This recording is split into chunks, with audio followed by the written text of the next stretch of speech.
So at the moment we finish our unit 12, we'll start reviewing. So we have just a few more classes to go. That's nice, isn't it? So welcome to our class. Today we are going to do pages 93 to 96. The topics are really interesting. And I'd like to know from the students today, because I've been asking the students during the week, um, which ones would like to do the next book, the next level? Yes, level C1, because this one here is equivalent to B2. This is level B2. We're finishing, we're concluding. So later you can send me a message via WhatsApp.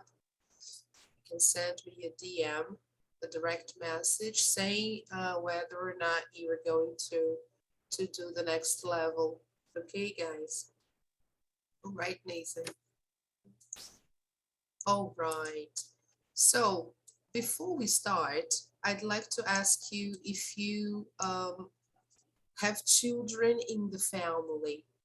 Do you have nephews or cousins who are very young, like toddlers or babies? Oh, really? How nice. How old are they now?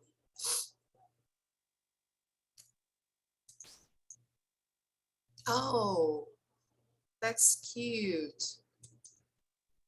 Oh, you have a niece. Okay. And she is 5 years old? Oh, okay. Oh, yeah, she's young. Oh, that's cool. How nice. Oh, you also have a nephew. Oh, that's nice. 7. Oh, how nice. That's fantastic.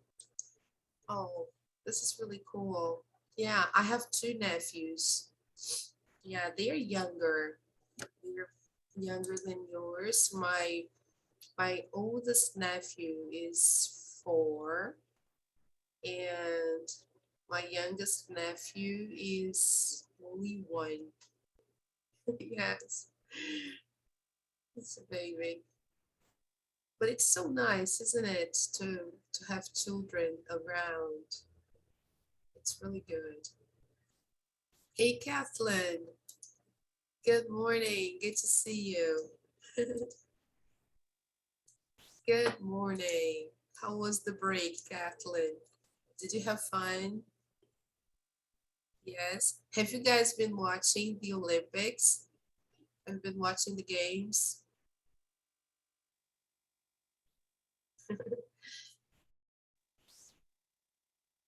Yeah, it's really early, right? Actually, some games they happen during the night, so it's difficult to watch. All right. So based on that, I'd like to show you a very cute video because it has to do with our lesson today as well. But just to introduce our lesson, I'd like to share with you this video to begin. It talks about the first stage of our life when we are just babies. And we will see some babies uh, competing in the Olympic Games. Imagine if the Olympic Games had only babies. How would the games be? So how would the games be? That was something really interesting. When I saw this the first time, I was like, how can that be possible? So, and I was preparing this lesson and that came up and I was like, oh, I want to share this with them, especially because we are during the Olympic Games. So let's watch this. Can you see the screen? Yeah. Let me just see if we have a good quality video. Yes, it's good quality. Hey, Esther's coming along.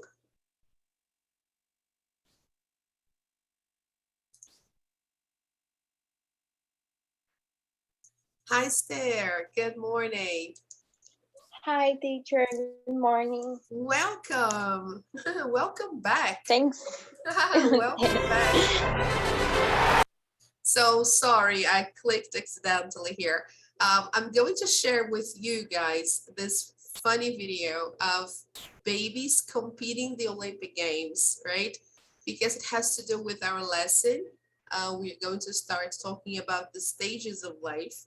And there are some babies here in this video, and they're like participating in the Olympic Games. Well, let's just imagine how would the Olympic Games be if instead of grown-ups or teenagers, we had babies. So let's see that.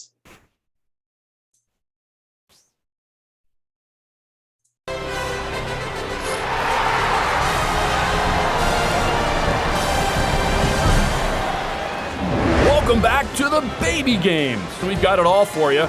The struggles. Oh, the intensity. The triumphs. First up, gymnastics. The American.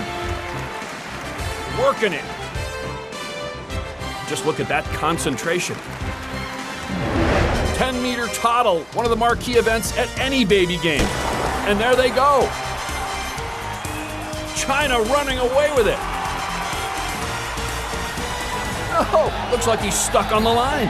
And here comes Argentina on the outside. But China does it for gold.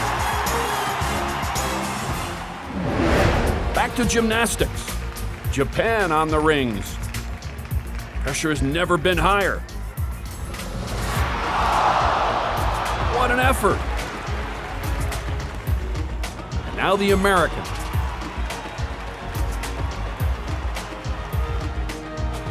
The dismount. Nailed it. Gold for the U.S. Over to weightlifting. Argentina, can they do it? Oh, and it's a heartbreaking result. Well, the German is just showboating. Now on to our final event, the 3-hurdle toddle. And there they go. A little unorthodox. France having some trouble on the last hurdle.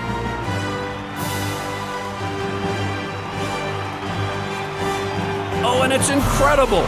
It's gold for France. Watch all your favorite Olympic moments on the Olympic Channel, where the games never end.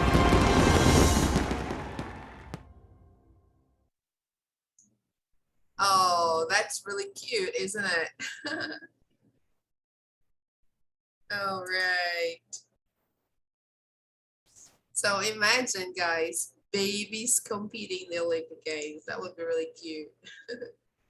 And difficult to choose the winner, right? That would be really hard. So let me try to stop this. So welcome back, guys. Some people just came in. Let's see who's there. Yeah, it's so cute.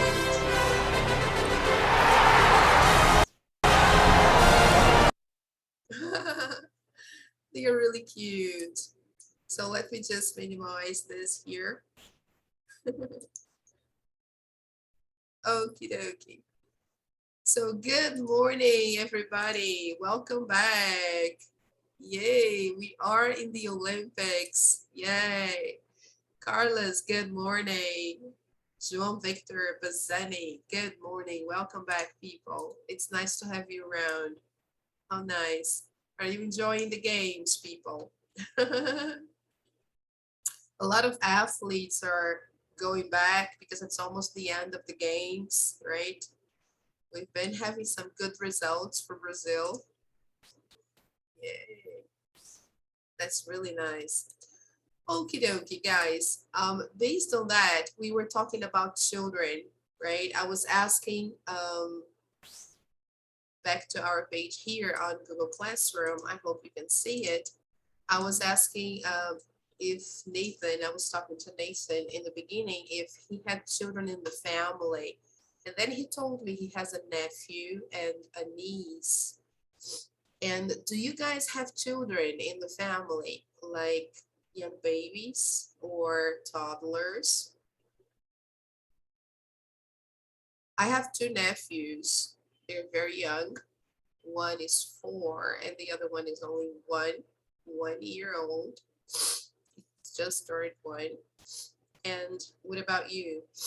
Think about the children you have in your family, okay? Because that's the first stage of our lives, right? It's really nice to. You I have a do? brother. I have a brother that is 8 years. Sorry, how old, Danilo? 8 years ago.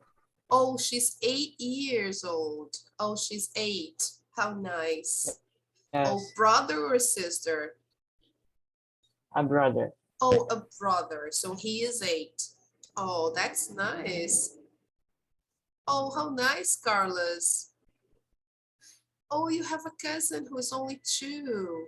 Oh, that's so cute. So think about it, guys. Here in Brazil, we don't have that tradition, but in other countries, there is this tradition of having nannies. Yes, when the family has a baby or even more than a baby, it's common for them to hire a nanny. So when they need help, oh, wow, Carlos, you have a 4-year-old sister. Wow, super young. Oh, that's really cute.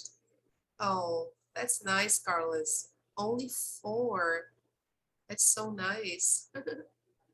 Yeah, you have to play a lot with her, right? Yes.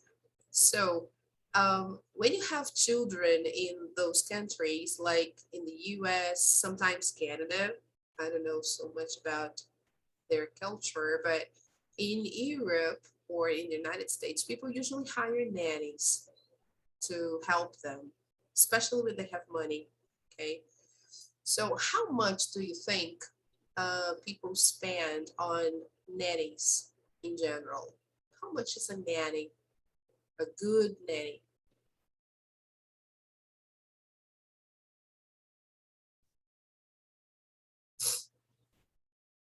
What do you think? Do you have any idea? How much money? Maybe a few thousand. A few Like- thousands. Yeah, for a good nanny. Mm-hmm. Yeah, probably, yeah. Okay, Nathan is saying here that he doesn't know. Yeah, we have no idea because here in Brazil, we don't have this tradition, right? Usually the families in general, families, they take care of their children. When the family has a child, the father helps, other members of the family usually help too, right? So it's really nice, okay? So we take care of our children. We take care of our children in general, right? But in other cultures, the family usually resorts to nannies. Let me show you this short video, and that's why I'm talking about it, so you have an idea how expensive a nanny can be and why, okay? So let me show you that just quickly. Can you see the video? Yes. So look how the most expensive nannies in the world train. Yes, they have to go through a very expensive training before they become a nanny. Check this out, people. Yes, it's true. Yes, it's a 4-year training to become a nanny. And then they can make, good money. Okay. So let's take a look there. These are among the most exclusive and highly trained nannies in the world. Ready, here we go. They learn self-defense and advanced driving techniques. And even their cooking skills are a cut above. We're sort of training a league of super nannies. Think Mary Poppins. with a little James Bond. The course at Norland College in England cost them $21,000 a year. But after graduation, they can command salaries of $170,000. That's 4 times the average nanny salary in the UK. Britain's royal family has even hired them. So, what does it take to become one of the most exclusive nannies in the world? Trained to protect themselves and the children in their care, Norland nannies are part of an elite. Often working for high-profile employers, they're expected to deal with potential threats, like kidnap attempts. Unfortunately, I have had an experience where a man tried to take the little girl that I used to look after. I said, "You need to give her back," and he said, "No," and so I just had to pull her off of him whilst holding onto the buggy where her baby brother was. It is scary, but that's why I think parents hire Norlanders, because we are given that extensive training for these worst case scenarios, because actually the big wide world is very scary and you are looking after their most prized possession. No. Shaking. Your hands are shaking.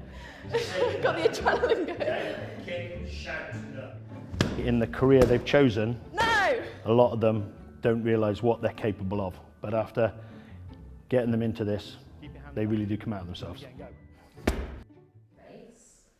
It takes 4 years to become a fully qualified Norland nanny. 3 years of study, followed by a year's placements with a family. And it's more expensive than studying at Oxford or Cambridge University. But the idea is that their qualification will soon start paying off. Within a year, they're actually averaging about 40,000 a year.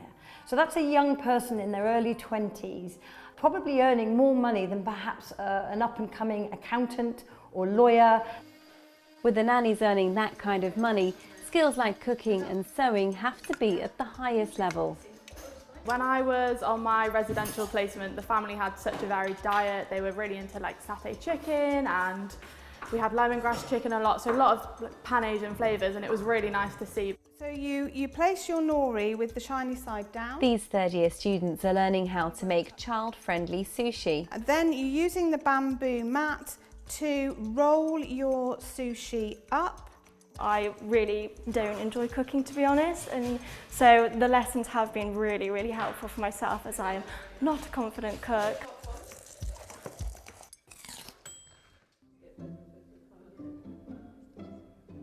The students do 3 years of sewing with us alongside their BA, and they work through a series of 6 projects developing their machine and hand sewing skills. Yes, of course. It could be just doing name labels and buttons are things that, you know, a family or all families need, but going on to making things that for their charges, their children might have ideas and they'll make things with them or for them. Is it an undoable knot? I hope so. Bouncy, but this carriage pram would take a child up to about 2.5 years of age. So do you remember what this is called? That's the apron. The apron, absolutely, and you don't use that when you're inside because it could make the baby too hot. The students also learn how to prepare an old-fashioned pram. Remember, with carriage prams you don't have to do hospital corners, but you just want to make it as tidy and neat as you possibly can in the pram. Norland nannies still use these today, in college and in the workplace. Remember, attention to detail is really important, so make that look neat and tidy. But Principal Dr. Janet Rose wants to modernise the image both of the college and of the nannying profession. Knowing how to control a car in skid is just one of the skills a modern-day Norland nanny can offer clients. Norland College was founded by Emily Ward nearly 130 years ago.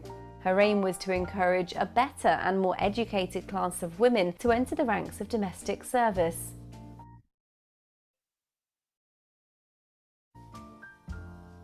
So here we have the very first probationers, all the way back in 1892, the very first students at Norland.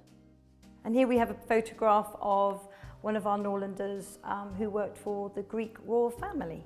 Back then, nannies had to wear nurses' uniforms to differentiate themselves from the household servants. Puffed sleeves and pinafores were replaced over time by a modest beige dress, brown bowler hat and brogues, and white cotton gloves. Nannies are still required to be immaculate and abide by strict rules. Smoking is banned, as is buying alcohol, fast food, or even a takeaway coffee. I definitely found the uniform really appealing. I think there's something about wearing this uniform, you know, you represent 125 plus years of heritage, and this uniform means a lot. It means that we're highly trained and we're really passionate about doing what we do.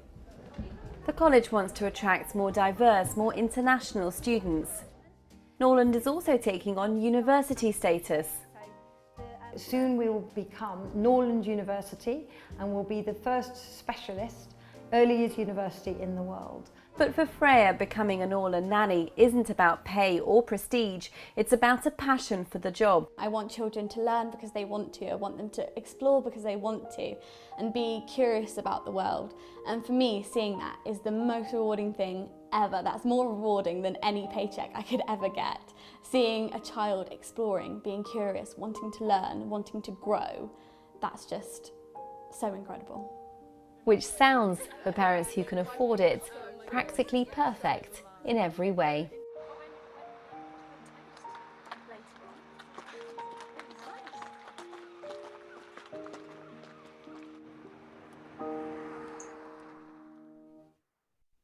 Incredible, isn't it, guys?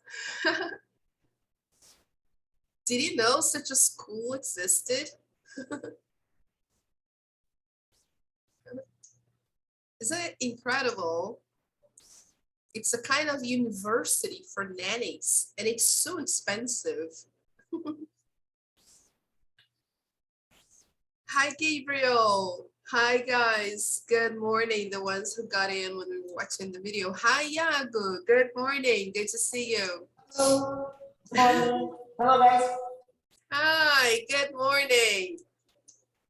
So we were talking about babies in the beginning, and then I showed this video so you know how much a nanny can cost in a developed country. Some people have nannies to help them bring up their children, especially rich families, right? And this course, the Norland nannies, they are a very expensive institution. They train nannies to become super nannies, right? And even the royal family hires their nannies, right? So, and you see how much money they can make as a nanny. Yeah, they make a fortune. So yeah, that's a lot of money, isn't it? But they love what they do and they learn a lot of skills. Okay, so that's all important because they have to help the children grow, and the early stages of life are very important. And that's what we are talking about. So if you have your books, open your books to page 93. Let's go there. This is where we are. So we were on this page last time we met. Remember, we kind of introduced the topic.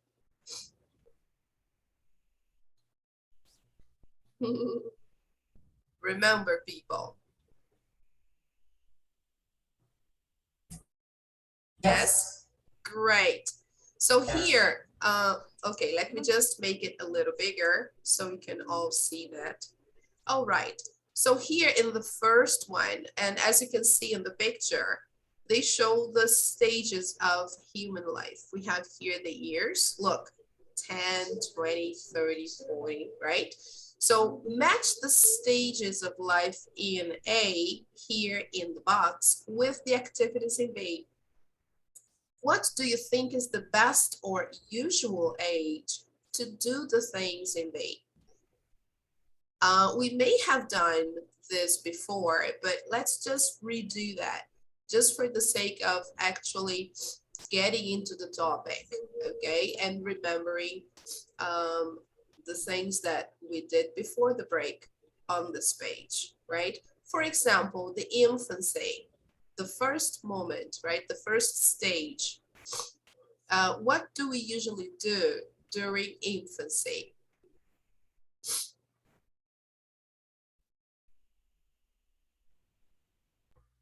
Walk and talk. Okay. Walk and talk. Uh-huh. All right. That's the moment when we start learning those skills, right? All right. Any other thing?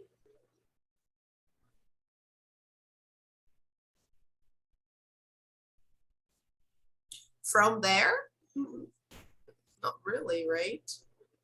Yeah. Now let's move on to childhood, the moment we are considered children. What do we usually do? Elementary school. Yes. We start elementary school. Very nice. We have fun. All right, people, do you get it? So I will give you some time to match the other phases, okay? And to help you up, I think I have a picture here. Let me try to show you the picture with life stages. I've already posted this picture. Let me try to get this for you here.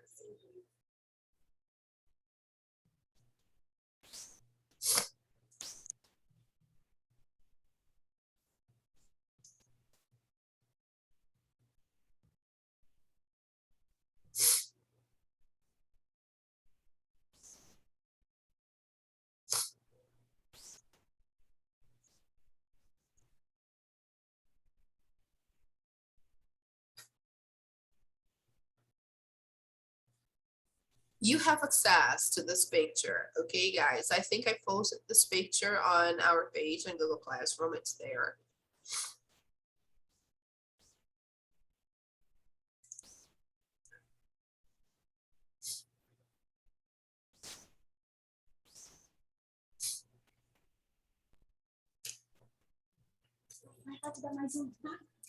So let me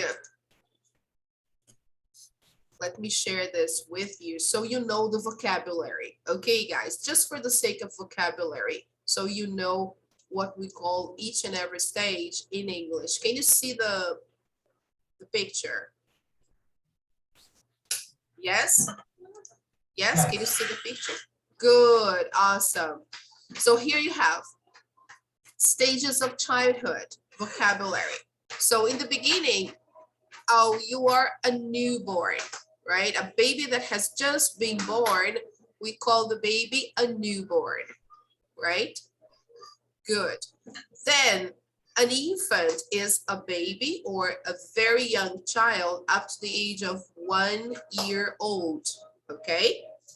We call that baby an infant. All right. After that, we become a toddler, a child that is between 1 and 3 years old, okay? So a toddler usually starts walking, actually already walks and talks, right? So an infant, yeah, is learning how to walk and talk. But a toddler is more appropriate to learn and to do those things.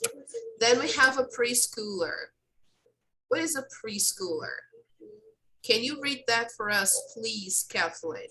What does a preschooler do? A preschooler, a child between the age of 3 and 5.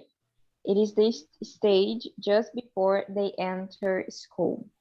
Great, thank you. So that moment before they go to school, okay? Then a child. What is a child? Iago, can you please read that? A young person who is not an adult yet. An adult. Adult. Yes. Okay, thank you. All right. So a child, okay? And what is a teenager? So Danilo, can you please read the teenager?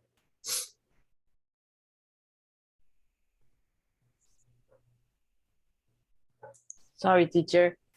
Okay, no Read. problem. Can you read the teenager, please? What is a teenager? Oh, okay. A young person between the age of thir- one moment, 13 and 19. So let's see the pronunciation. 13, 13, 13, 13, no, 13, 13 13, and 19. and 19. Yes, the stress is on the last syllable, not on the Okay. first. Okay, so when you speak, when you say these numbers, you put the stress on the last syllable, okay? So you say 13, 13, 19. 19. Yes, good. Very nice. Okay, so here we have the periods when we are children and when we are teens, okay? So for example, Nathan said he has a nephew who is 5, right, Nathan? You said you have a nephew who is 5 years old. So your nephew is a preschooler, okay? A niece, oh sorry, yeah, a niece who is 5. So she's a preschooler, yes, okay? So the other picture here will give us the same ideas. So let's go here. Okay, can you see that? We have the stages again. Look, baby, toddler, right? Child, teenager, young adult, middle-aged adult, okay? Pronunciation, middle-aged. So when I say here, try to repeat the words, okay, where you are. So middle-aged adult. And here the stress is on the second syllable, okay? Not on the first, it's on the second syllable.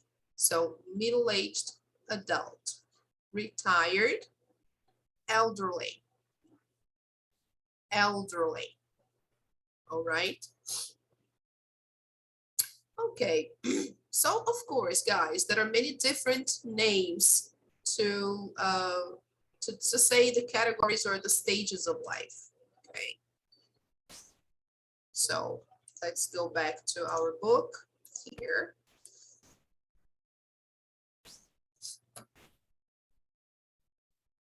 So here we have teenage years, young adult, adulthood, middle age, and old age. So let's see the things we can do. Okay. So I'll give you some time to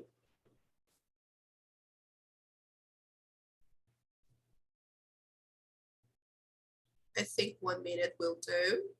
All right, 1 minute for you to start. You can do it.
All right.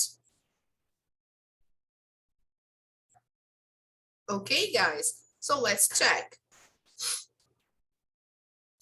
So let's see. during your teenage years, what do you usually do? Start a first job. Mm-hmm. Can be. Have fun. Mm-hmm. Disagree with parents. Yes.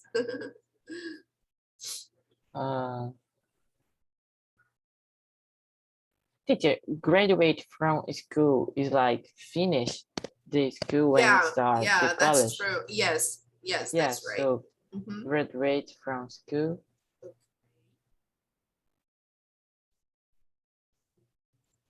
All right. Elementary school is before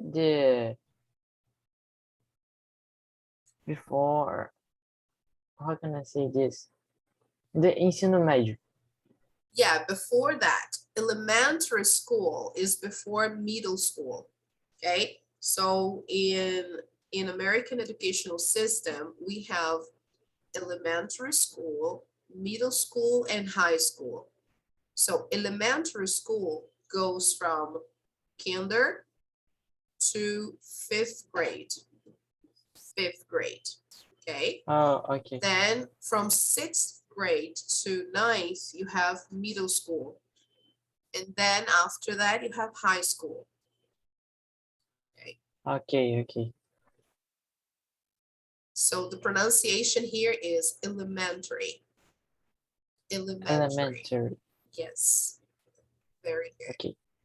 All right. Now, young adult, what do you do at this moment, at this stage of life?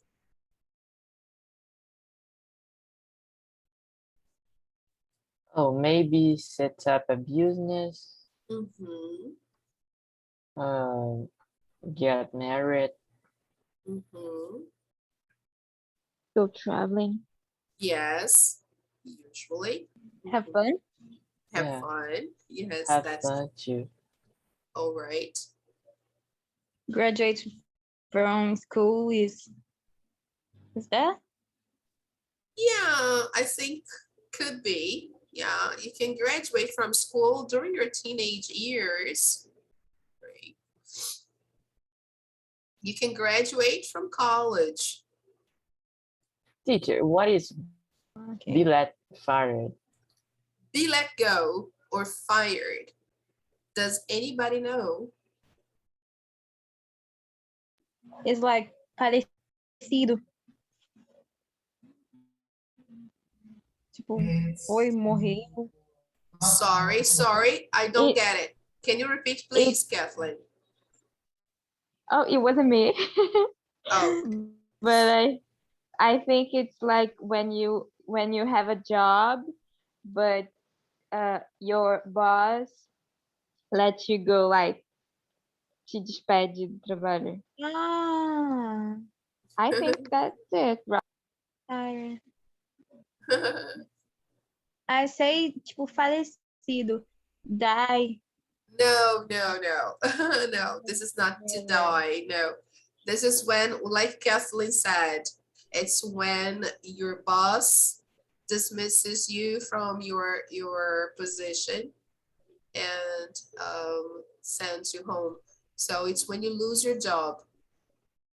Oh, so it can be of young adult. Yeah, that can happen at any moment, right? Okay. Yeah. All right. Adulthood.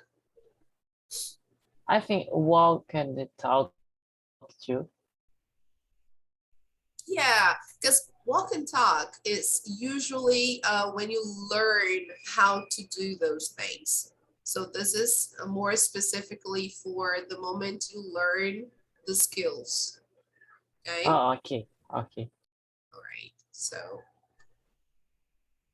then we have the adulthood where we do a lot of other things, like, for example, when we have our own home, we buy our own property, right? We have children, okay? So what about middle age?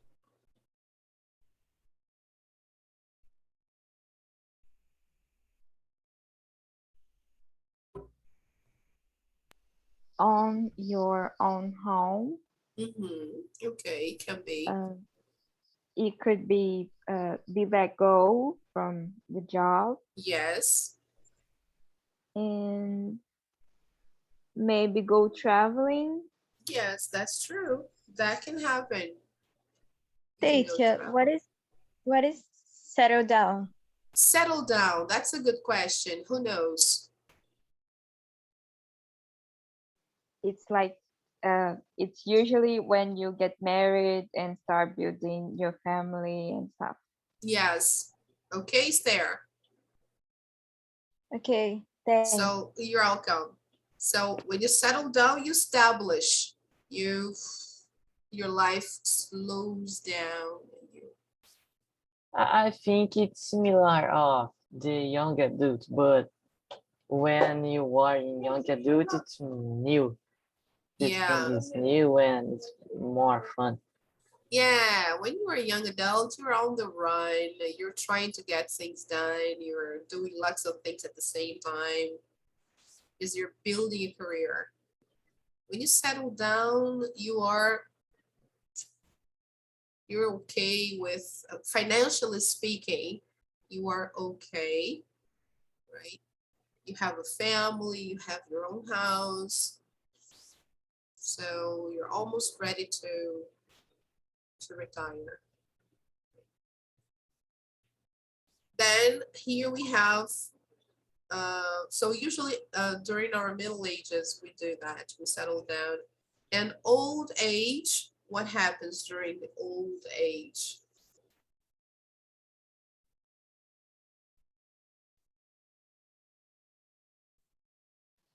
Retirement. Yes. Grandchildren. Yeah. Maybe go traveling, like it's very common right now. Yes, that's true. Yes, exactly. So if you just want to see that, we can have the answers. Look, guys. Here they say students' own ideas. So, of course, this is open. These are only suggested, okay? So if you want, you can print screen, okay?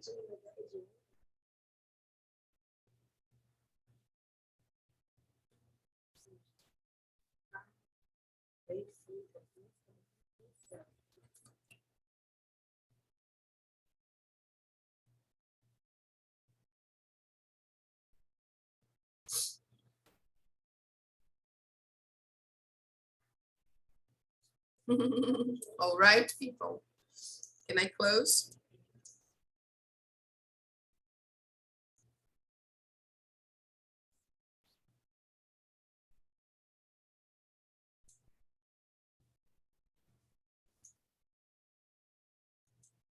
Yes. So here you can see some people, right? We have Dan, Abby, Derek, Maria, Francis, Nat, and Lewis. Okay. So look at the photos and listen to the people. After each one, say at which stage of life in exercise number 1 they are.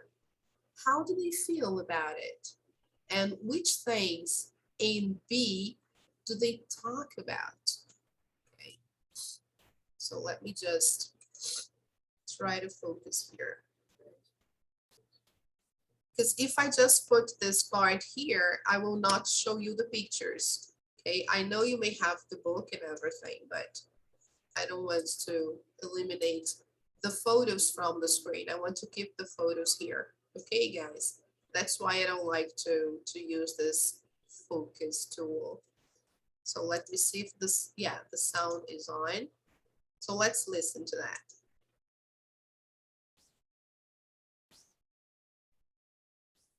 Track 27, Time of Life. Dan. I'm 16, and these are supposed to be the best years of my life. but to be honest, I can't wait for them to be over. I can't see the point of spending hours in the classroom finding out about rivers in China or the French Revolution. A friend of my dad's often says to me, "What are you doing with all your free time?" And I think, what free time? After schoolwork, then homework, studying for tests and exams, plus my part-time job, I'm absolutely exhausted. I know you need to do all this if you want to get into college, but I'm not even sure that's for me. I haven't told my parents yet. It's their dream that I follow in my dad's footsteps as a lawyer. Basically, I can't think of anything more awful. Years of more studying and debating details of the law just doesn't grab me. You see, what I really want to do is be an actor one day. English and drama are my best subjects, and I'm always in the school plays. So 2 more years of school, and then I'd need to get into a good college with a good drama department. But first, I need to tell my parents I don't want to go into law. Somehow, I don't think they're going to like it. Abby. Mommy says it will be fun because there will be lots of other kids to play with. But I don't want to go. I want to stay at home with Mommy and Grandma.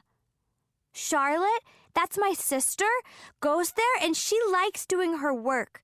But she's more older than me. She's 7 and I'm only 4.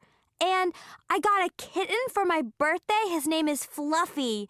And he'll miss me because we're always playing and things. I don't want to go at all. Derek. So it's my last week in the office. I've finally gotten used to the idea now, but when they told me I was on the list to be let go, it hit me like a ton of bricks. I've been here over 30 years. Still, I'm trying to see it as a new opportunity. Not the easiest thing in your mid-50s. I'm setting up a small business with a friend. Furniture design.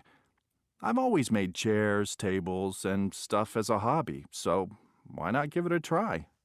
You never know. We could be the next big thing. Maria. I never thought this day would come. 23, and I've just started my first real job. My own desk and phone, and even my name on the door. It's a shared office, of course, but you can't have everything. After being unemployed for 2 years since I graduated from college, it feels a little bit like a dream. I keep thinking the office manager is going to come over to my desk and say, "What are you doing here? You don't work for us." But it hasn't happened yet. You know, I was so nervous on the first day that I didn't move from my desk all morning. Then my coworkers invited me to join them for lunch, which helped to break the ice. But it feels like there's so much to learn. My first big challenge is to present some design ideas for an advertising campaign. It's for laundry detergent of all things. I majored in fashion, so it isn't really my area, but a job's a job. I'm hoping that I can move back to the world of fashion once I get some work experience here. Ideally, I'd like to move out from my mom and dad's place soon, too. They've been so wonderful supporting me, but I really need to stand on my own 2 feet now. Francis. I always think the word retired sounds so negative, like you're sitting passively in your armchair and waiting for someone to bring you a nice cup of tea. Yes, I gave up full-time work years ago, but I didn't give up on life. And since I stopped, I've been busier than ever. I really wanted the extra time I had to count for something. So many ladies of my age somehow disappear. Oh, they go for lunch or have their hair done, but they don't really do anything ambitious.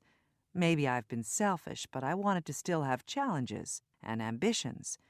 So my first challenge was to go traveling on my own. I started just in the U.S., in familiar territory, just around California and the Pacific Northwest. And then I got the bug and I was off to South America and the Caribbean and then Japan and Indonesia. All my life, I'd planned family vacations and gone on business trips with my ex-husband. I never realized what a chore it was until I went on my own. Oh, it's marvelous to be able to just wander around a city without worrying about other people. Oh, heaven. Nat and Lewis. Well, we picked up the keys yesterday, but we haven't moved all our stuff yet. We have all the basics in, you know, the beds, sofa, and chairs. And the TV. Yes, Lewis's flat-screen TV is definitely in place, but all our personal stuff is still in boxes. The thing is, we've moved around so much since we got married, we've never been able to get things in their proper place. It's such a pain. That's right. We rented a tiny apartment when we first got married. Then when we had the twins in our late 20s, we couldn't afford a 2-bedroom place, so we went to live with my mom for a while. That was great because she had a big old house with a huge yard, but then she had to downsize when she retired. Yeah, we thought about trying to rent again, but everything in our area was so expensive. In the end, my parents said, just come and stay with us. So that's what we did, so we could save to get a mortgage. But it took us a long time to get the deposit together. I never thought I'd have to wait until the age of 35 before I owned my own home. Nat, honey, we don't own it. The bank does. Yes, well, you know what I mean. Anyway, all I want to do is get all our odds and ends into the new place and make it feel like home. The twins are so excited. Wow, that's really nice, isn't it? Each phase has its own ups and downs, its own challenges. And here we found a lot of nice expressions to explore. So let's see what we were supposed to do. Let's see if you took some notes, okay? Here, this is activity number 2, the one who, I think Pedro, you just got in. Hi, Pedro, welcome. Good morning. Hi, teacher. Okay, Pedro, this is page 93, okay? Okay, I found it. All right, okay. It's good to see you. So we are doing this part here, exercise number 2. Look at the photos and listen to the people. After each one, say at which stage of life in exercise number 1 here. Okay. They are. So first of all, which stage is Dan? Just by looking at the picture, we can tell. Teenage years. Teenage, yes. Great, Iago. Very good. He's 16, right? What about Abby? Childhood. Yes, that's right. Abby is only 4, right? She's a child. So if we go down here, we can see that she's only 4. Yes. Okay. And Derek.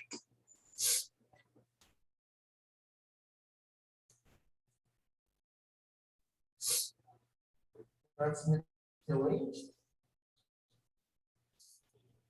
Middle age? Adulthood, middle age. Yes, that's true. Okay. Here he says, look, I've finally gotten used to the idea now, but when it told me I was on the list to be like, oh, it hit me like a ton of bricks. So he has been working for the same company for over 30 years. Okay. So, okay, that's it. What about Maria?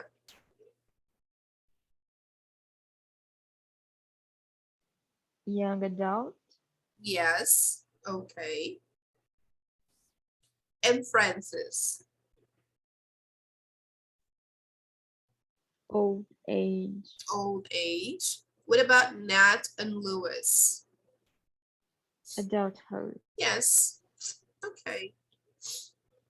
And then how do they feel about it, and which things in B do they talk about? The listening is quite long. They give a lot of information, okay, guys? So what we need from the listening is actually the vocabulary. This is what I want to focus on. So just for us to get the answers to the other two questions, I will show you the answers to that, okay? Because I want to focus on the vocabulary. So let me just show you that here. If you want, you can print screen. Here we have Dan talking about how he feels about his teenage years. Okay.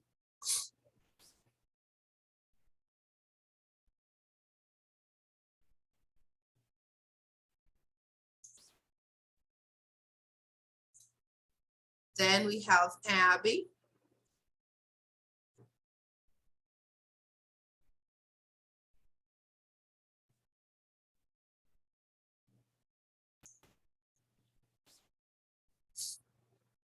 Then Derek, he's in his mid-50s.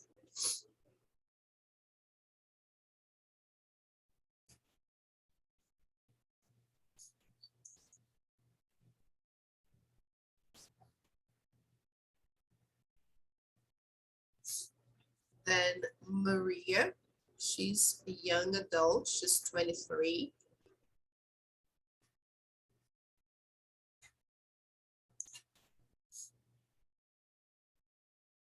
Then Francis, old age.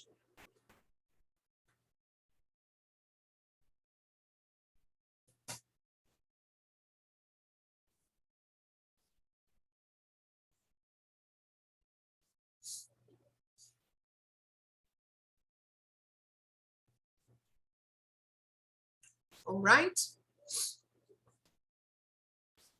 These are just samples from the listening. Okay, guys. So can I close?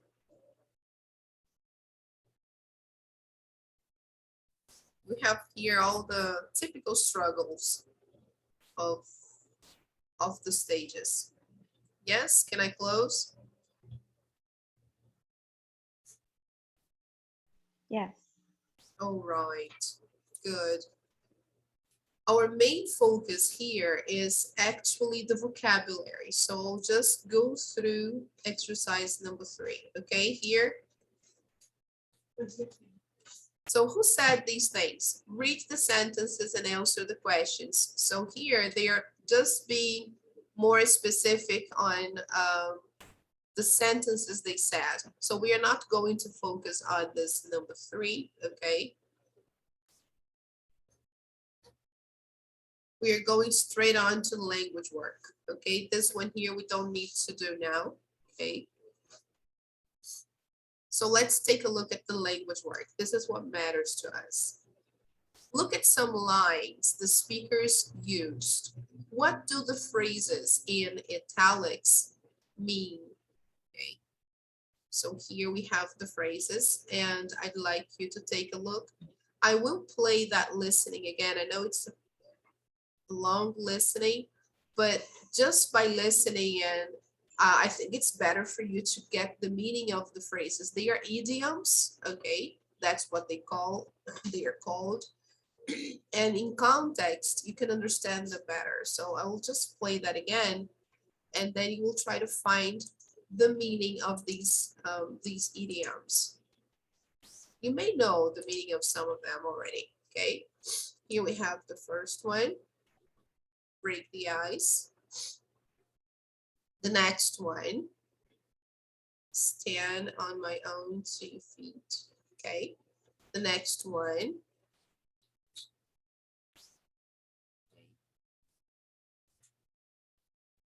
number 4, doesn't grab me. It's such a pain. Number 5 and number 6, it hit me like a ton of bricks. So I will pause the listening when we get to the idioms, and then we'll discuss together the meaning of the expressions. Okay, guys, don't worry. Track 27. Time of life. Dan. I'm 16, and these are supposed to be the best years of my life. But to be honest, I can't wait for them to be over. I can't see the point of spending hours in the classroom finding out about rivers in China or the French Revolution. A friend of my dad's often says to me, "What are you doing with all your free time?" And I think, what free time? After schoolwork, then homework, studying for tests and exams, plus my part-time job, I'm absolutely exhausted. I know you need to do all this if you want to get into college, but I'm not even sure that's for me. I haven't told my parents yet. It's their dream that I follow in my dad's footsteps as a lawyer. Basically, I can't think of anything more awful. Years of more studying and debating details of the law just doesn't grab me. You see, what I really want to do is be an actor one day. So here we found the first one here. Look. When he says, years of more studying and debating details of the law just doesn't grab me. What does that mean, guys? What do you think?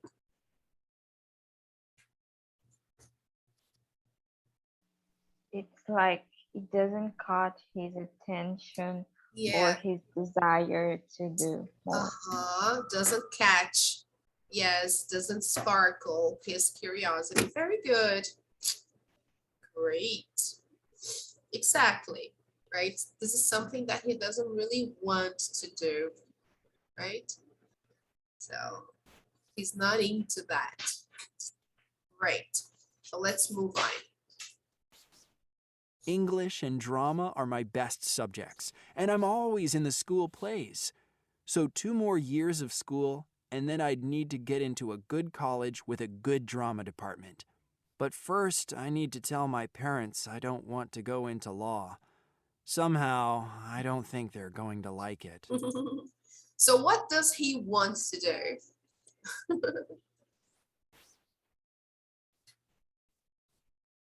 What does he want to do in the end? Just, extra. What does he want to do? Does he want to go to college and does he want to go to law school? Not really. What do you think, Kathleen? Does he want to go to law school like his parents do? Because his parents want him to go to law school. Yeah, no, he probably wants to study. Ai, meu Deus, eu esqueci a palavra. Teatro. Drama. Drama, thank you. He probably wants to study drama. Yes, that's right. Exactly. This is what he wants to do. So imagine having to tell his parents, listen, mom and dad, I want to do drama. Wow. So let's move on. Thank you, Kathleen. Abby. Mommy says it will be fun because there will be lots of other kids to play with. But I don't want to go. I want to stay at home with Mommy and Grandma. Charlotte, that's my sister, goes there and she likes doing her work. But she's more older than me. She's 7 and I'm only 4. And I got a kitten for my birthday. His name is Fluffy. And he'll miss me because we're always playing and things. I don't want to go at all. Derek. So it's my last week in the office. I've finally gotten used to the idea now, but when they told me I was on the list to be let go, it hit me like a ton of bricks. All right, here we have the expression, right? It hit me like a ton of bricks. What does that mean? It wasn't easy. It was like a shock at first. Yes, exactly. Very good. Okay, like something that you were not expecting, right? So, whoa, what is that? Okay. So yes, that's it. So you can say that, oh, it hit me like a ton of bricks, right?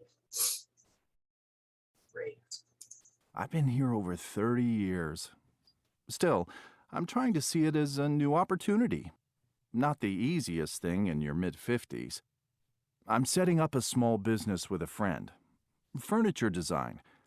I've always made chairs, tables, and stuff as a hobby, so why not give it a try? You never know. We could be the next big thing. Maria. I never thought this day would come. 23, and I've just started my first real job with my own desk and phone and even my name on the door. It's a shared office, of course, but you can't have everything. After being unemployed for 2 years since I graduated from college, it feels a little bit like a dream. I keep thinking the office manager is going to come over to my desk and say, "What are you doing here? You don't work for us." But it hasn't happened yet. You know, I was so nervous on the first day that I didn't move from my desk all morning. Then my coworkers invited me to join them for lunch, which helped to break the ice. But it feels like there's so much to learn. All right, people. So how nice, right? She's having this experience. And then she says that my coworkers invited me to join them for lunch, which helped to break the ice. So what does that mean?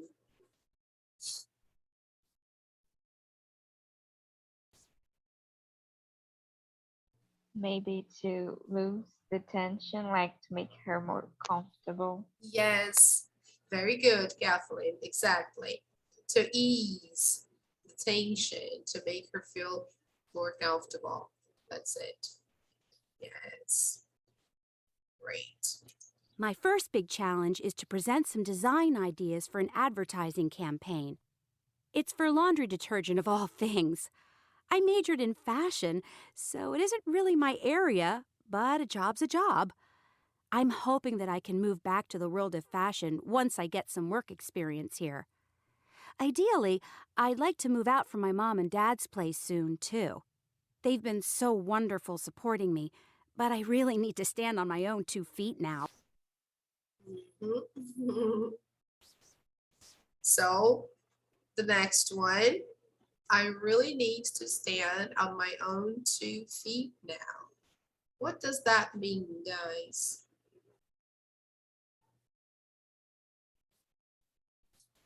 She wants to be independent, not depending on her parents anymore. Yes, exactly. Right? And this is something that we all have the need, right? We want to stand on our own 2 feet. Okay. Francis. I always think the word retired sounds so negative, like you're sitting passively in your armchair and waiting for someone to bring you a nice cup of tea. Yes, I gave up full-time work years ago, but I didn't give up on life. And since I stopped, I've been busier than ever. I really wanted the extra time I had to count for something. So many ladies of my age somehow disappear. Oh, they go for lunch or have their hair done, but they don't really do anything ambitious. Maybe I've been selfish, but I wanted to still have challenges and ambitions. So my first challenge was to go traveling on my own. I started just in the U.S., in familiar territory, just around California and the Pacific Northwest. And then I got the bug and I was off to South America and the Caribbean and then Japan and Indonesia. So here, how nice, isn't it? Traveling is very good. So like she says here, and then I got the bug and I was off to South America and Caribbean. So what's the meaning of I got the bug?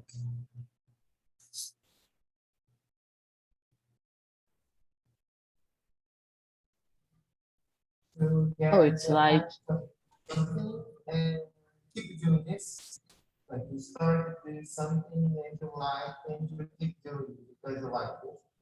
Uh-huh. Yes, good. I couldn't hear you very well, Iago. Can you repeat, please? Just a second. It's when you start doing something and you like Oh, okay. and you keep doing this again and again and again. Like her, she started traveling like United States and she liked it and she started traveling to South America, Caribbean, Japan, Indonesia. Yes, that's it. Perfect. Exactly that. Thank you. Okay, everybody. Okay, great. Okay. So you do something you like it, then you got the bug. Right now you want to do it all the time. Okay. All right. All my life, I'd planned family vacations and gone on business trips with my ex-husband. I never realized what a chore it was until I went on my own. Oh, it's marvelous to be able to just wander around a city without worrying about other people. Oh, heaven. Nat and Lewis. Well, we picked up the keys yesterday, but we haven't moved all our stuff yet. We have all the basics in, you know, the beds, sofa, and chairs. And the TV. Yes, Lewis's flat-screen TV is definitely in place, but all our personal stuff is still in boxes. The thing is, we've moved around so much since we got married, we've never been able to get things in their proper place. It's such a pain. Okay. So what is she talking about here? What's going on with this couple?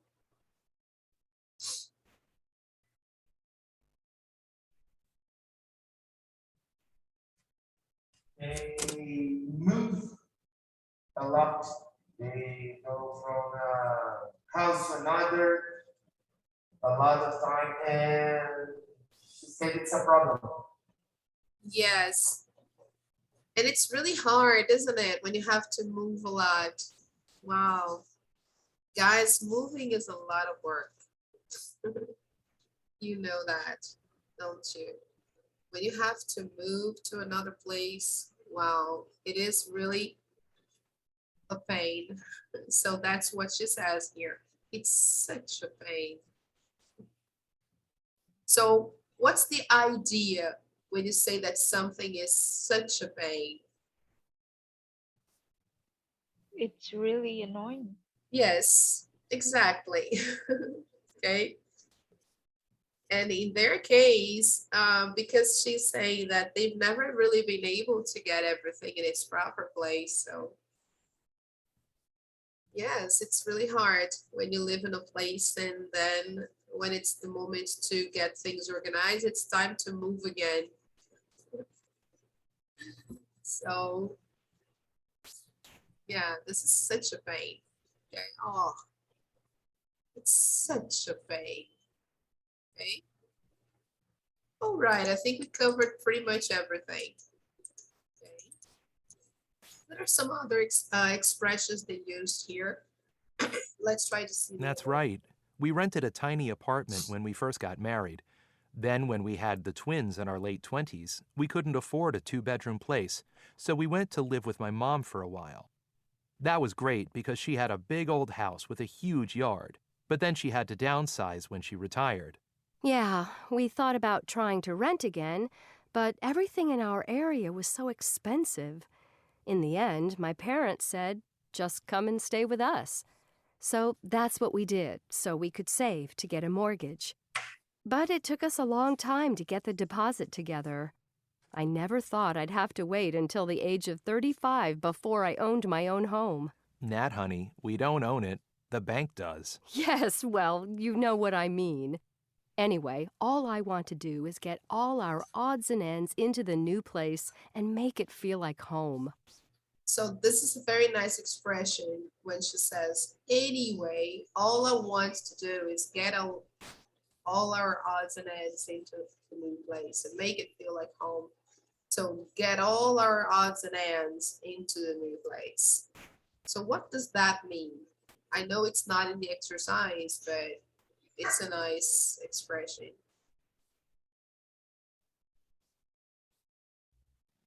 It's like a lot of things. Yes, get all our things, all our belongings, okay? Everything you have. It's just another way of saying that. So all I want to do is get all our odds and ends into the new place and make it feel like home. Okay. So it's very nice, guys, when you start using idioms in your speaking, you sound more natural, you sound more fluent. Okay. The twins are so excited. All right, people, great idioms, right? So try to use them. And a tip I give for you not to forget them is to write them down on post-it notes, okay? So then you can use them, you can see them during the week because you have them visual, right? You can see them. If you write them on post-it notes, you can see them so you can remember. And during the week, try to create or come up with sentences using them. So you can incorporate them into your language. This is how you use new vocabulary. Okay, guys.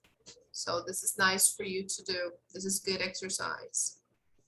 Because if you just leave them in the book, just, okay, I saw this in the class on Saturday, and then we will only meet again next week, and then next week we'll have another topic. So this topic will be something of the past. If you never see it again, then you may forget it. So try to use these words, try to put them in a way that you can see them, so you can use them, and then it gets really consolidated in your long-term memory. Okay. All right, guys. So here we have the final part, which is discussion. Discuss these quotations about age. Which one appeals to you most and why? So you have 4 quotations here, as you can see. So let me see if I can focus here. Yeah, this is going to be too small. So sorry, guys. I clicked by accident on the closing thing there. Oh, I have to open it again, sorry.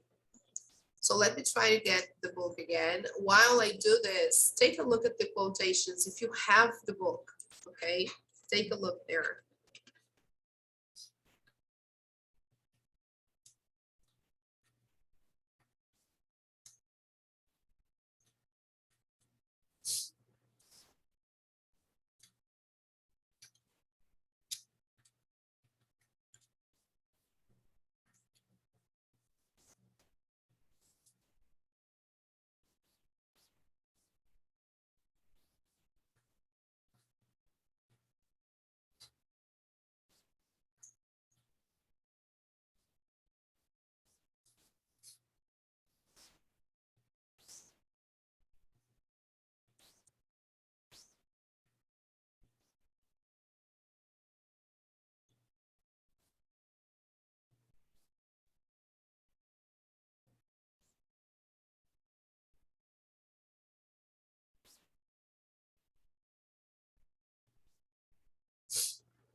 Okay, we're back here.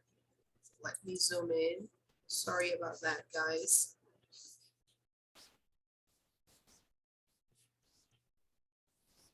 All right, so I think by now you've already taken a look at the quotations.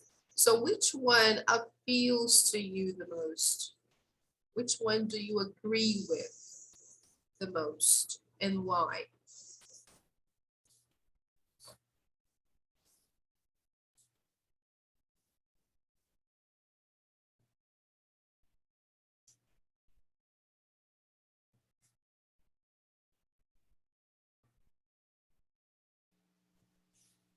I think like I agree with the one about teenagers because it's kind of true.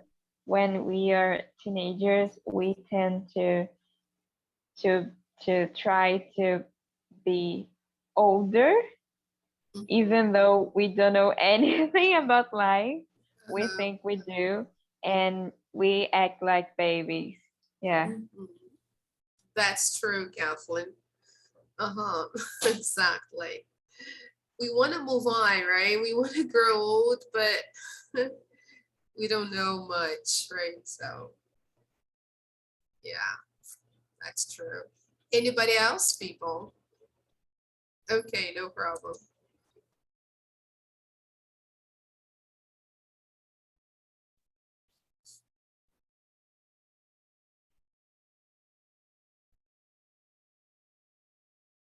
Anybody has a different opinion?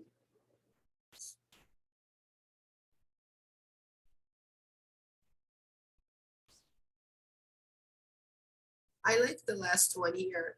Time may be a great healer, but it's a lousy beautician. Oh, teacher. I like the teenagers are people who act like babes if they are not treated like adults. Yes.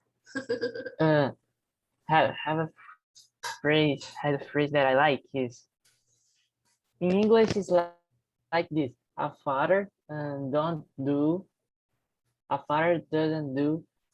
good children. They do a good father. It's a father has the responsibility of do other good father to your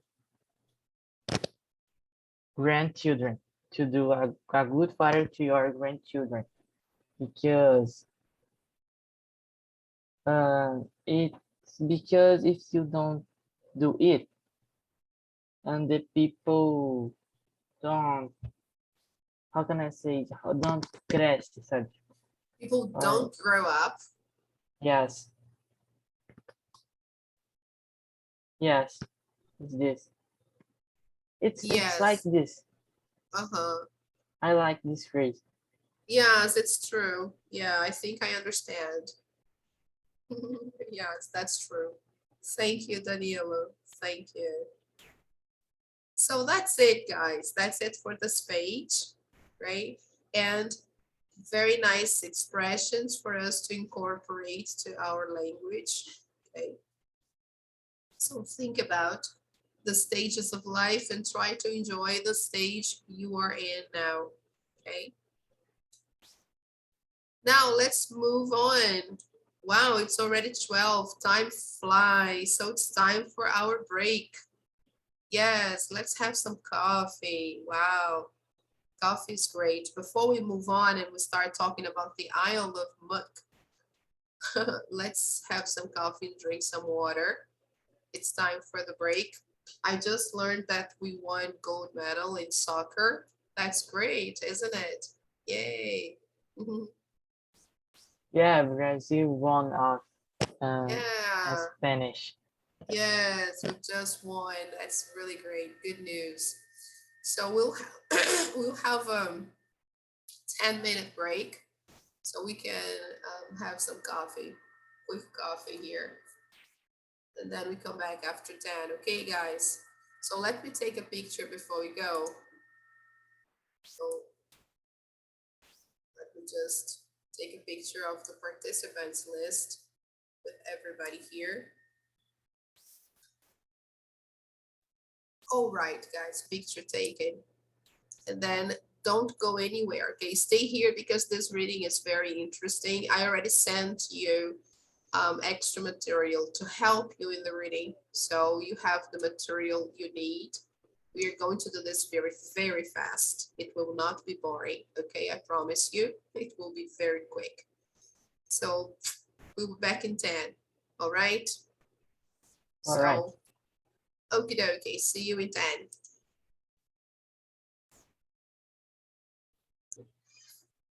Okay, guys, have you ever heard of this island before?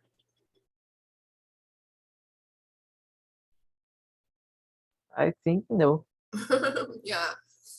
This island is really far away and it's not really famous, right?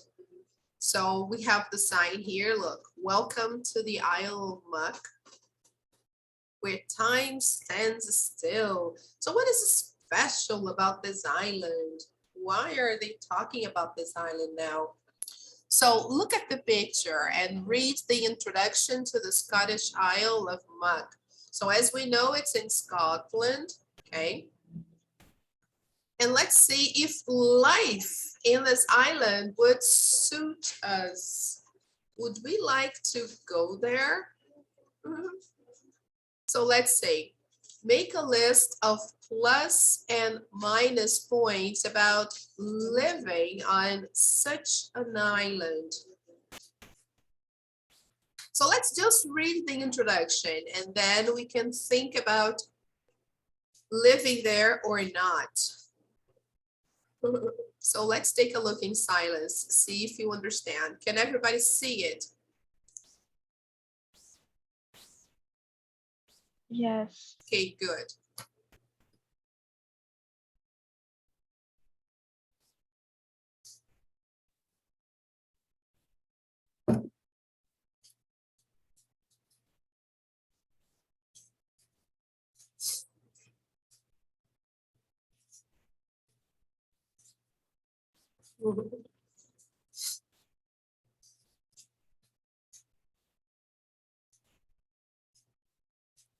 Here we have the location of the island on the map.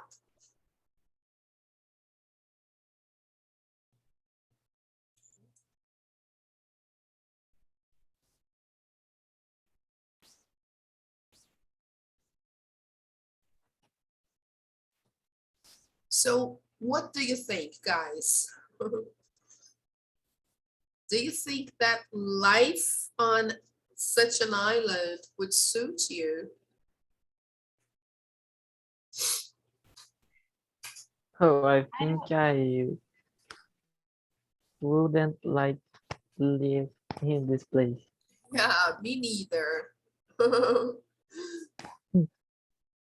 Yeah, it may be beautiful and everything, but no electricity in the afternoon.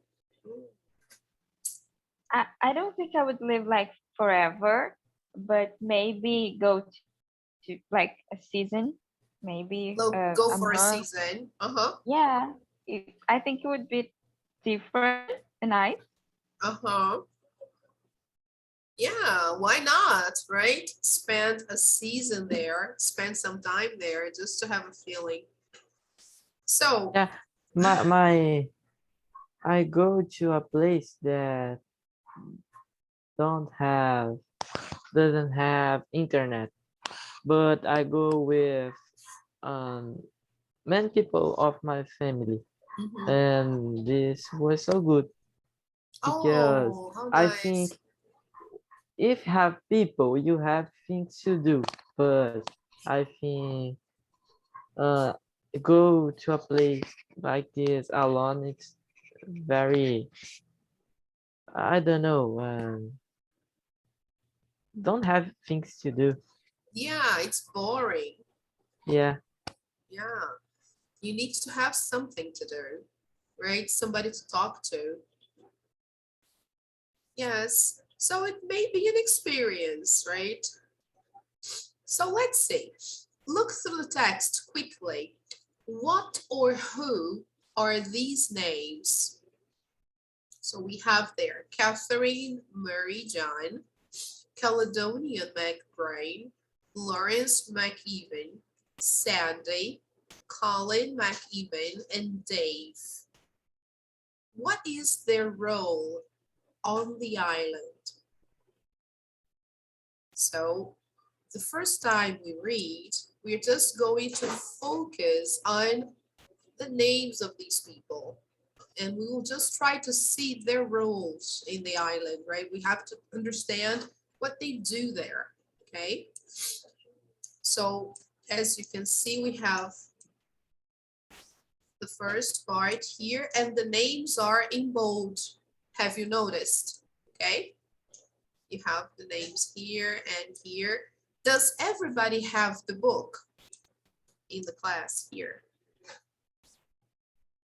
Is there I any? do. Yes, does everybody have the book? Because if you don't have the book, I can try and send you a copy of the text. Okay. So here we have a nice picture of the island, part of the island, okay? All right, Carlos, thank you. Okay, so, and here it seems to be a kind of ad. Sorry, you have an ad here. Isle of Muck. The islanders of Muck are looking for a new family to live on the island. For further details, please email info@isleofmuck.com. Then on the other page, we have more pictures. Look, seems to be a family. And there is a quote that says, "You need guts to live here." What do you understand by that, people? You need to be brave. Yes, exactly. Very good, Kathleen. You need to be brave. You need to have courage. The next picture, the Caledonian McBrain. Look, it even has one of the names, right, that we were supposed to look for. The boat's arrival is a major social event. So when the boat arrives, probably everybody on the island gets together and goes to the small port to receive the goods, probably. Okay. So here we have the second part of the text. If you want to, if in case you don't have the book, you can print screen.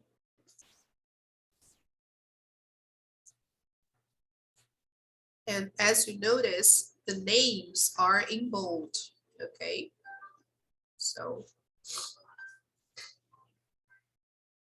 going down a little bit more. This is really nice. We don't lock our doors. That's good.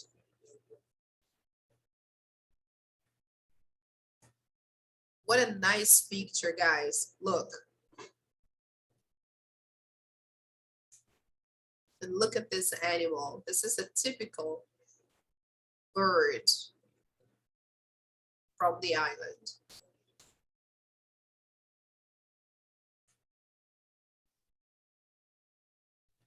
Okay, so now that you've taken a look at the text, I will just go back to the previous page.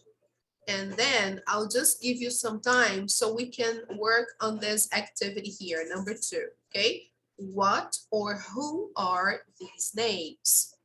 What is their role on the island? Okay, so here we have the names, and then I will just put the text here so we can read in silence, okay? Let me see, I'll give you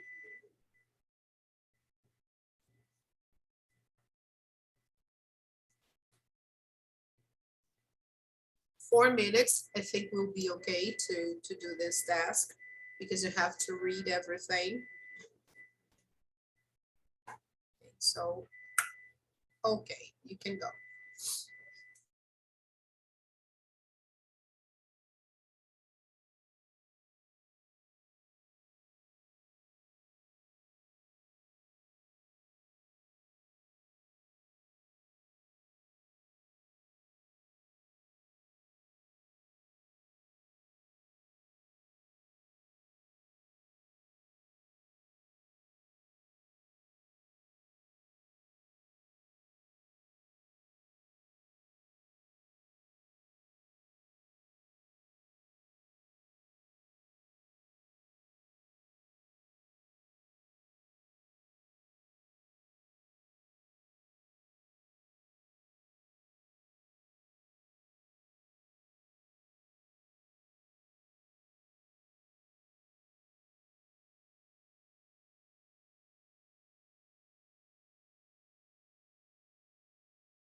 Okay, guys.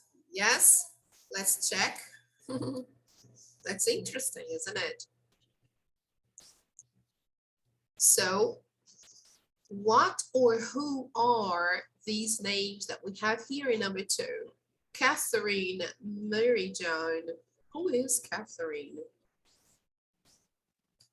She is a mom who has lived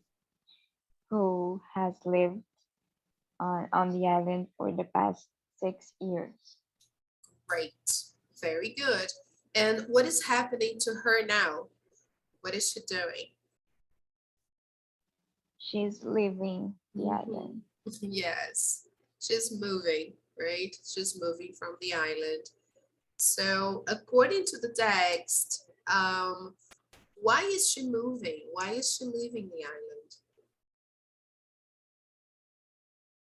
island? She said that her second child starts high school in the fall, so that's why they're moving.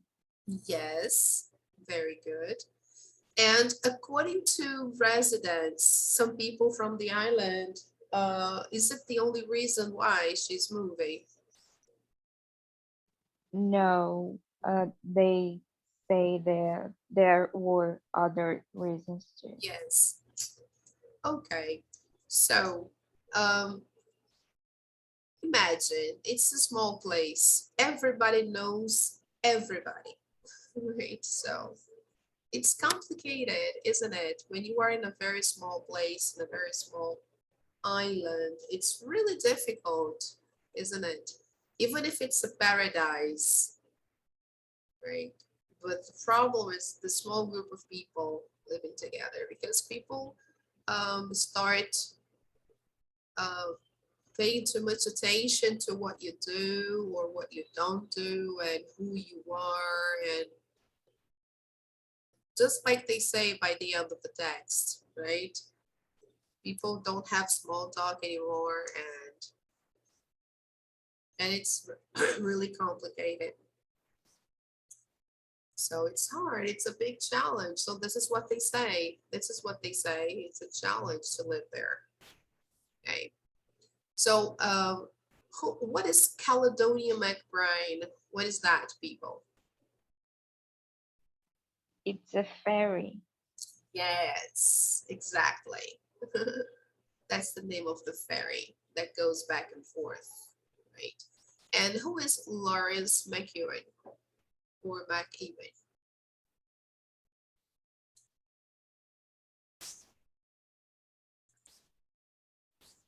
Do you remember Lawrence? Yeah, Here. he is like calling father, who is the person in charge of deciding who gets into the island. And Yes, he's a very important man. Okay, exactly. He is the father of the guy who is responsible. So he has history in the island, right? He is really important.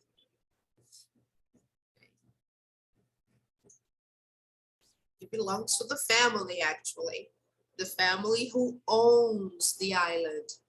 It's their property, actually, right? Who is Sandy? the mail carrier, who doubles as much fisherman. Yes, the fisherman. Yeah, he works as a fisherman and also the mail carrier. He is responsible for putting the mail on the boat to send to the continent.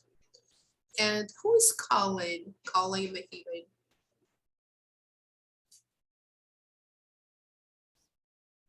Lawrence son. The responsible guy, the one, he's the big boss, right? If you want to go there, you need to be in good terms with Collins, right? He is the guy. So I think here they talk about Collins. Yes, Colin. Colin McEwen. And he's young, he's only 29, at least when this book was published. I don't know now, but here they say he's 29. So there are only 13 houses on the island. So, and he's the guy who is charged for deciding that. He's the guy who decides who gets in. So.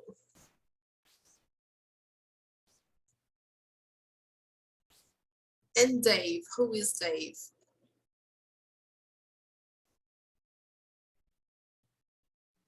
Dave is the person who runs the B&B. Yes. You have there, look. Okay. There is a small B&B there. If you want to spend just a few days. Okay, guys. So I don't know if I would like to go there, but anyway,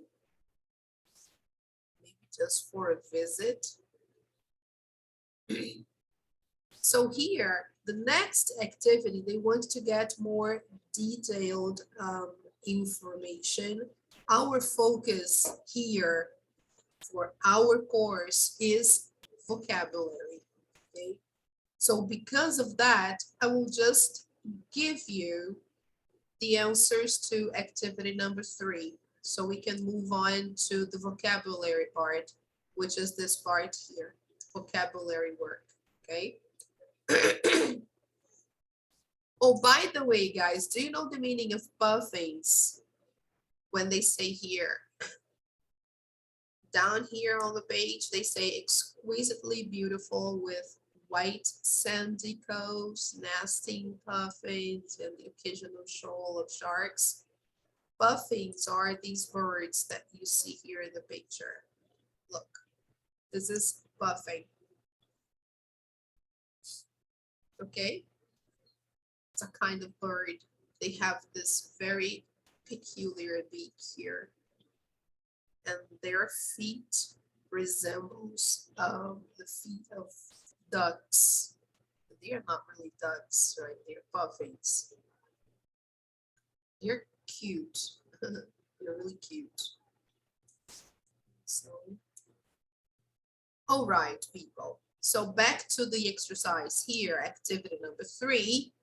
They ask some questions about the text. They ask more detailed information. For example, why is Catherine leaving the island? In what ways is muck removed from the 21st century? So that we should discuss that. So let's take a look at the answers and then you can copy that, because our main focus here is not really interpreting the text, but it's actually getting the words, the vocabulary. So here we have the answers. Can you see that?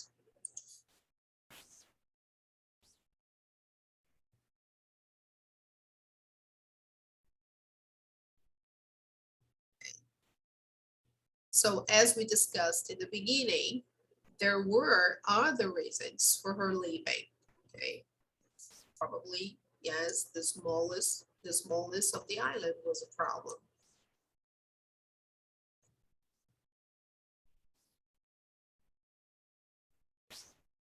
The second question you have there, look, it doesn't have a church. It doesn't need a police force. Okay, there is no crime.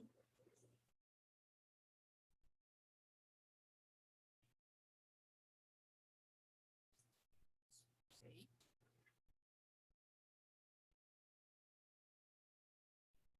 Now from number 3 on, why is the arrival of the boat a social event? Why? Because the ferry brings the provisions that the islanders need. That's the reason why, of course, right?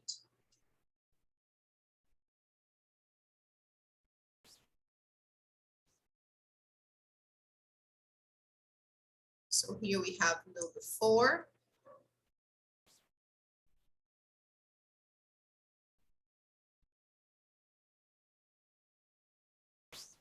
They are saying here how it works to go there, right? It's a private island. It's not a public island that you can go whenever you please. No, it's private. Okay. Here we have a number 5. The reason why they say that they don't want people coming from the south. Why? Because they are too idealistic. They go there because probably they want to escape from the city. They have lots of dreams, and the reality there is a little different. What is the population there now?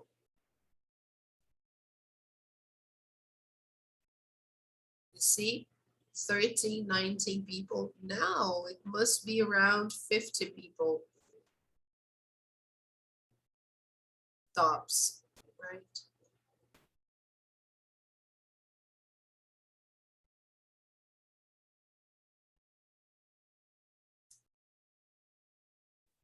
Let's see if we have more, okay?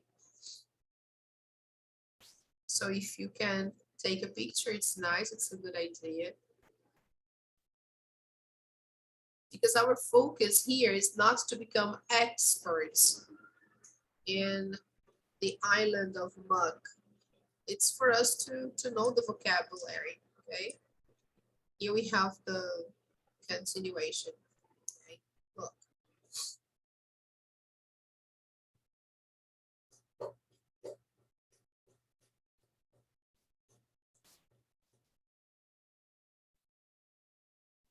Here they say the language they speak there. Look, the islanders, except for the McEwens, used to speak Gaelic.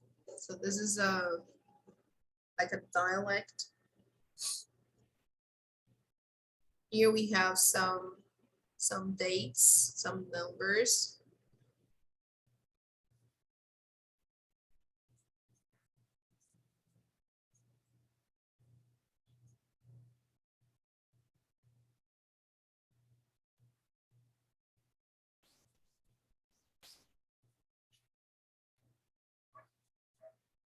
Here we have the size of the island, 1,500 acres.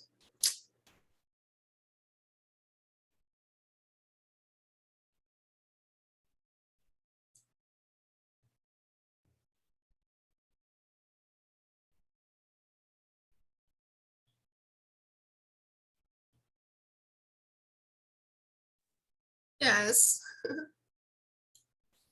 seems different. Yes, it is really different. I don't know if I would like to live there, but maybe just go for a weekend. Can I close, people?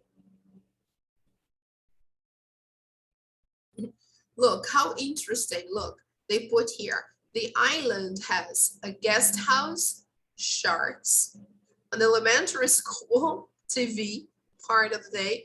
So you see, they include the information that, yes, there are sharks on the island. So you gotta be careful if you wanna go swimming or surfing.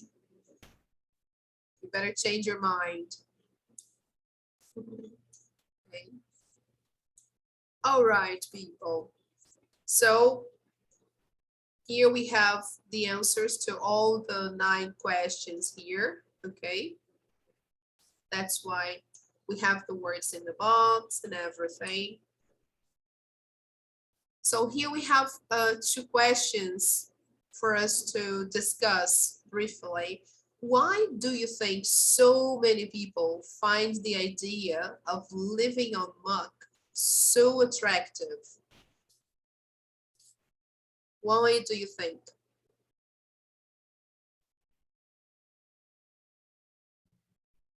Because people like the idea of a place where they can live quietly, calmly. Yes, very good, Iago. And it's a beautiful place also. Uh-huh, yeah. Check it out. Yes, it is really beautiful. Okay, great. So that's why it's so attractive. What would you like or not like about living on this island?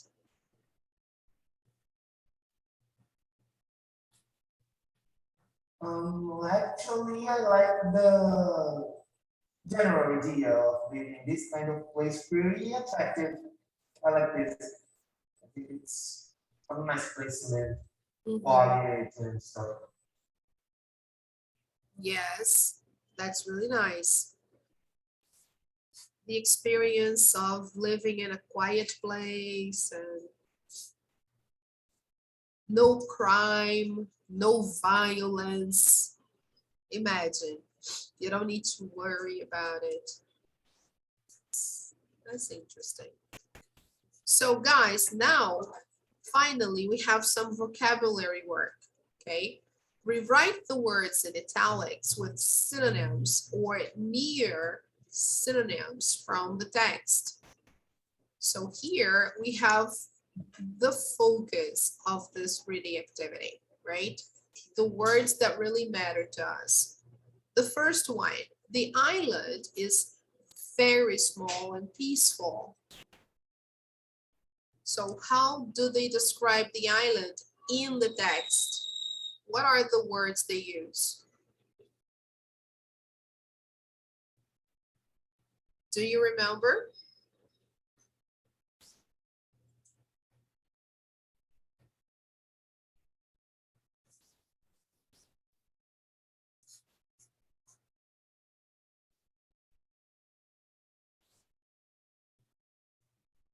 No, I don't. I have to check it out. I'm looking for it.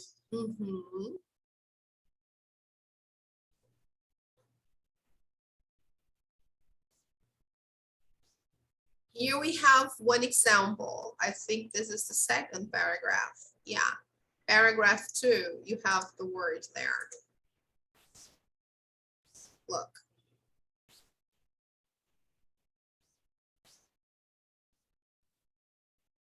And the second word, tranquil. So teeny and tranquil. Okay, these are synonyms. Teeny is a synonym for small.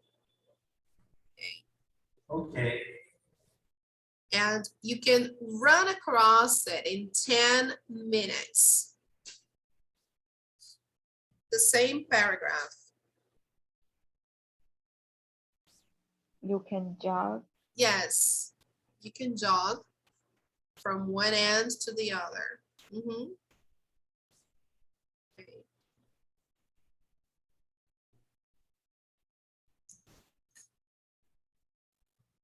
Sandy, the mail carrier, who is also Muck's fisherman, will put it on the next boat. Good doubles, Max Fisherman.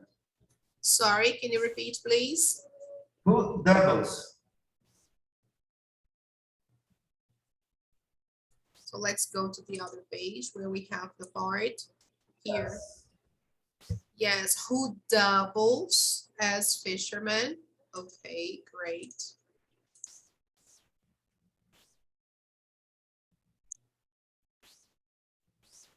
All right. Now, next one. It all feels wonderfully far from everything when you step off the ferry. It all feels blissfully remote when you step off. Yes. So here you have it. Blissfully remote.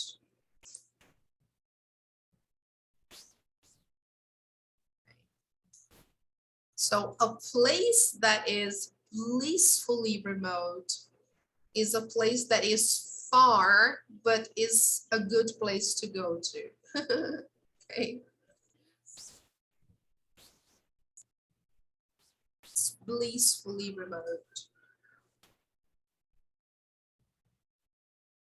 Number 5, Catherine warns those with romantic ideas of island life to think twice.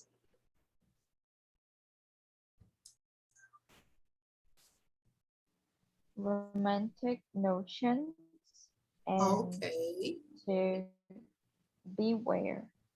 Beware. Exactly. Okay, so she says here, look, she warns those with romantic notions, right? Romantic ideas. Okay. Beware. Beware is the same as be careful. Think twice. Okay. All right. The next one. Number 6. Colin is just 29, a huge, powerfully built man, full of life. That's about Colin. Let's go there. Sorry about all the moving, guys. I know that it's not very good to the eye. I'll try to go slowly. Bursting with vitality. Yes, very nice, Iago. Bursting with vitality. This is a nice way to describe a person who is strong, healthy, okay?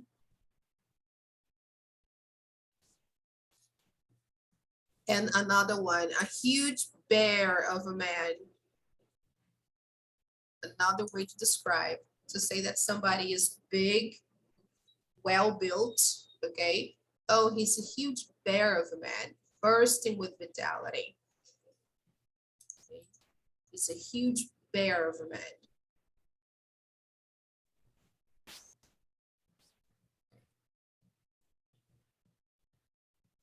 Powerfully built, okay, guys? A huge bear of a man. You need courage to live here.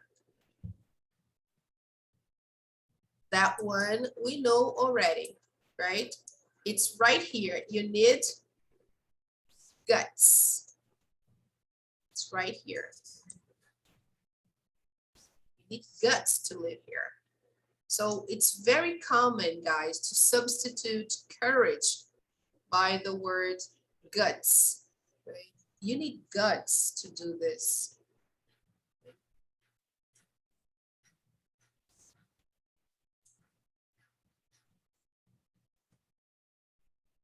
And you meet the same people over and over again.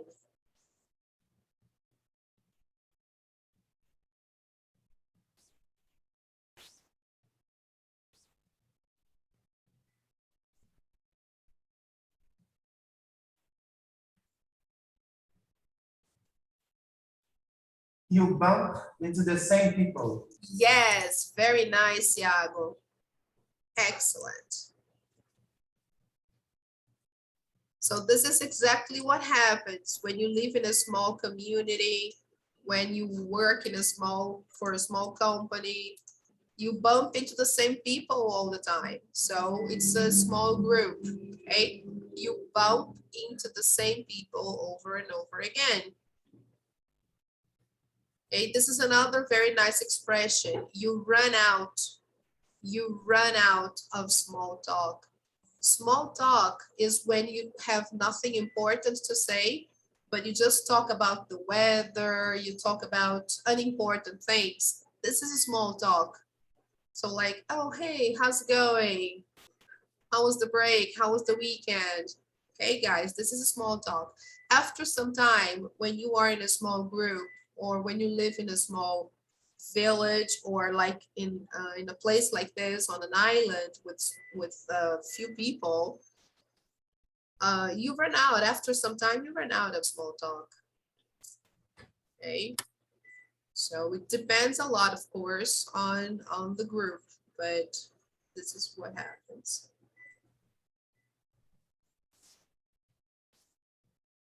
So here,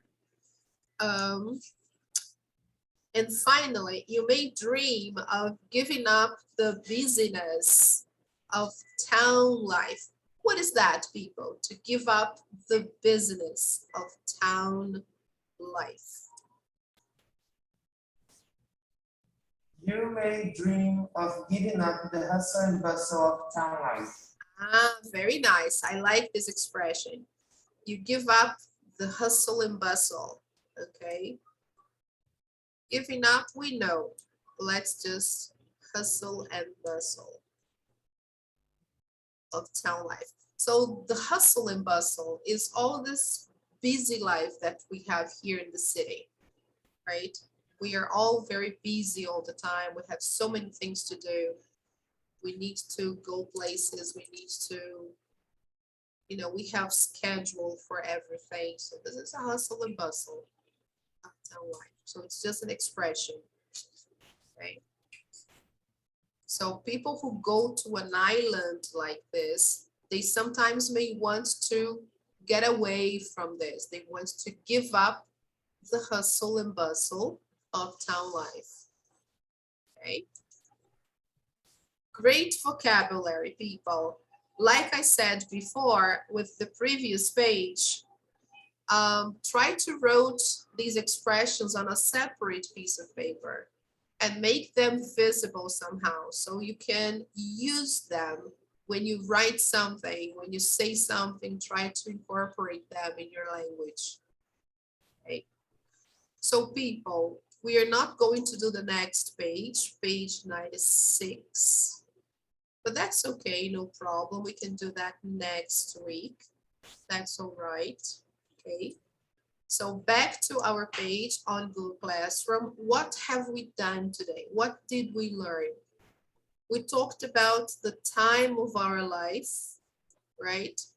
We talked about life idioms on the first page.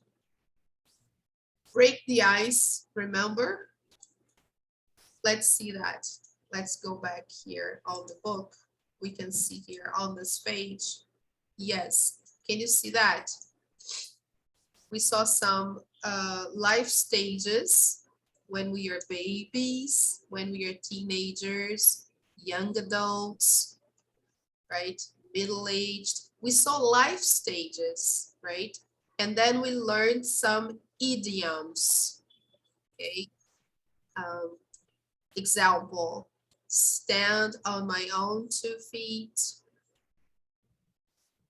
get the bug, in the past, got the bug, it doesn't grab me, okay. Such a pain, something such a pain. Oh, it hit me like a ton of bricks, okay. And in the reading, what did we learn? We talked about the island or the Isle of Muck, right? It's a small island. It's really, really tiny. And we saw the peculiarities of living there. We saw also the vocabulary, right? Teeny, tranquil, jog, gut, doubles, blissfully remote, okay? Notions, beware, okay? Bursting with vitality, bump into the same people, the hustle and bustle, right, of town life or city life, okay, guys? So great vocabulary, isn't it, people? So the homework for today is workbook page 77 and 80, right? I hope you have a chance to do it. I'm still having a hard time with the answer key, so it's really difficult to get the answer key to that because we don't have the teacher's manual. So, and online practice, writing number 6, it's about holidays. Okay, guys. And you can also take a look at the files we posted here with interesting information, okay? I put here some interesting things about the island or the Isle of Muck. Here's some idioms and also some phrases and idioms with more examples of idioms, okay, guys? And this last part here, of course, is about the hot words, life and time, that we will see next week. but you can already take a look just to practice. Okay, no problem. All right, guys. So thank you very much for coming. Thank you, Iago, Kathleen, Pedro. Congratulations, Pedro. You did a great job today. Nathan, Stair, João Victor Bazzani, Carlos, Danilo, who was also here before.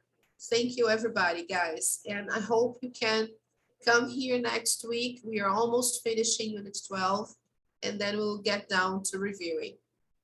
Oh, thank you so much, Carlos. You're always very sweet. Have a nice weekend, people. Bye-bye. See you. Bye, teacher. Bye, guys. Have a great weekend. You too, guys. Thank you. Bye-bye. Have a nice weekend. Thank you. Thank you, Stair. Bye, Bazzani. Thank you, guys. Take care. Thank you, Pedro. Take care. See you. Thank you.